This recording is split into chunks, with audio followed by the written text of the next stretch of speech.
So here in 15.6, the textbook helps you to understand the Carolingian Empire, which is Charlemagne's reign and his territory and his impact.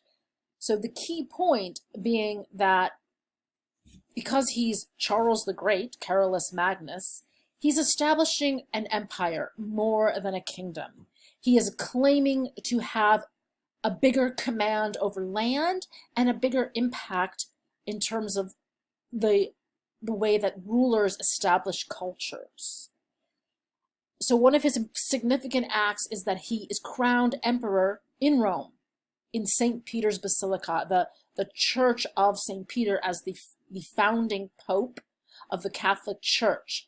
So what they're telling you here, strengthening the bonds between the papacy and secular government, is that Charlemagne's political ambitions and his religious commitments are both helping to solidify Catholicism as the unifying force across Europe.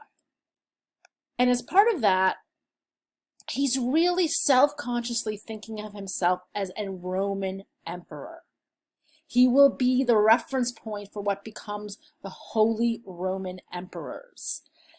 And he's doing this, we can see in this statue, which was long thought to be of him, is now probably his grandson. But it doesn't matter because it's showing us the Charlemagne lineage actually asserting that they are like Roman emperors in using an equestrian portrait that deliberately quotes a very famous Roman equestrian portrait of a Roman emperor. So one of the things that your textbook does is to show you how this little 9.5-inch high equestrian portrait is modeled on this very grand equestrian portrait of Marcus Aurelius, one of the emperors from the height of Rome's power, 176 CE, which is 11 feet high. So they're quite different.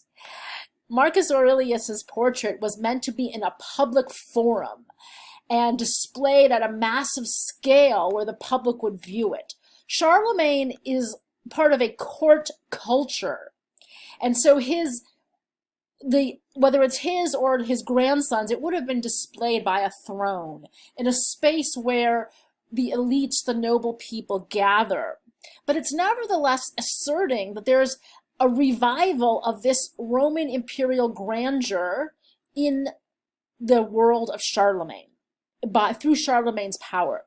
So when the textbook says it's a creative appropriation of Roman imperial typology, they mean that they're creatively looking back to the equestrian portrait, which is a type in ancient Roman culture. There were many equestrian portraits. It was a standard way of linking the emperor to military battles and make him have a commanding presence as he's raised up on this mighty horse that's lifting its leg as if it's trotting forward in victory.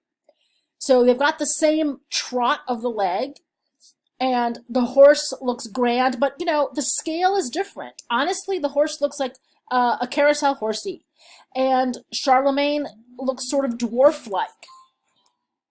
So to my eyes, Charlemagne looks like he's riding his little toy horsey here, but that wouldn't have been the case to his eyes. We have to think about the period eye.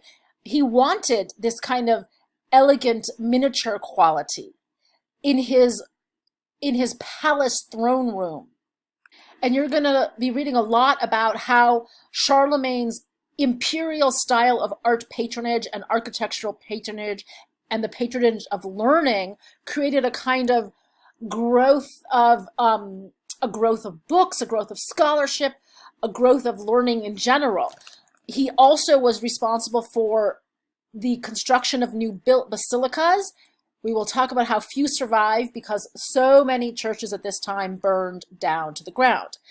His own palace chapel at Aachen in Germany is clearly modeled on San Vitale.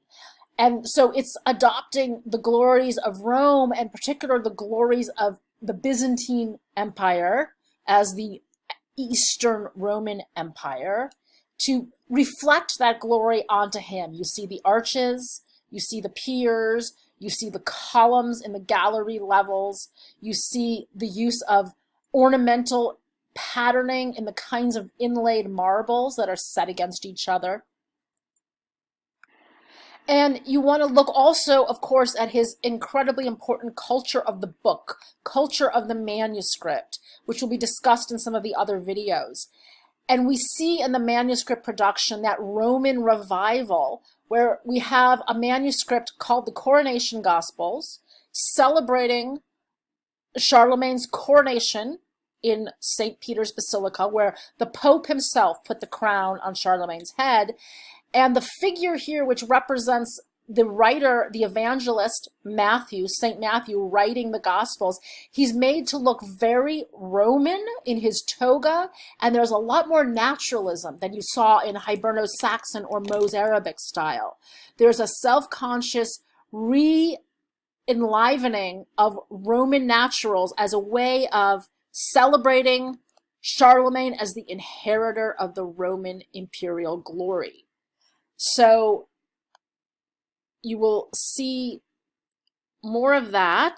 This is a good comparison showing the difference between the flat figure preferred by the Hiberno-Saxon artists who want that jeweled, magnificent, versus the real body that we feel here, where we feel like the shadow and the highlight are actually defining a knee, a thigh, a leg that's behind the other leg, the depth of the folds from which the arm emerges as if there's three-dimensional space there. And so I want you to look closely at these two and think about how these two artworks are reviving Roman tradition, but also thinking about the pagan line work, because those two are coexisting and collaborating, those two styles.